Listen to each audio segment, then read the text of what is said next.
Spoon అనేది తీసుకోవాలి. ఇవైతే నూడిల్స్ కొన్నప్పుడు వస్తూ ఉంటాయి కదా, అవన్నమాట. షేప్ ఒకేలాగా ఉన్న కొంచెం సైజులో అయితే తేడా అయితే ఉంటుందన్నమాట. ఇలా మనం ఇక్కడ నేను 4 స్పూన్లు అనేది తీసుకున్నాను. వీటితో మనం బట్టర్కి పెట్టే క్లిప్లు అనేది రెడీ చేసుకోవచ్చు. అది కూడా చాలా సింపుల్ అనమాట.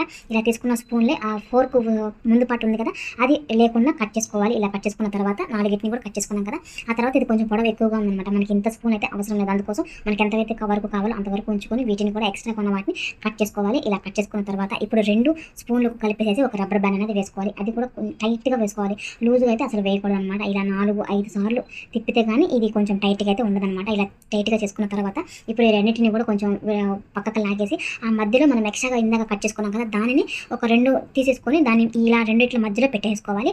అంటే ఇలా రబ్బర్ బ్యాండ్ వేసాం కదా, ఆ రెండింటి మధ్యలో ఈ మనం తీసుకున్న 2 చిన్న పీసులు అనేది పెట్టామనుకోండి, అది అక్కడ టైట్గా అయిపోతుంది అనమాట. ఇప్పుడు వెనక వైపు నుంచి మనం ఇలా ప్రెస్ చేస్తే చూడండి, ముందు పార్ట్ అలా ఓపెన్ అయిపోతుంది. దానికోసం మధ్యలో ఇలా అదే పీస్ని కట్ చేసుకున్న తర్వాత పెట్టుకోవాలి.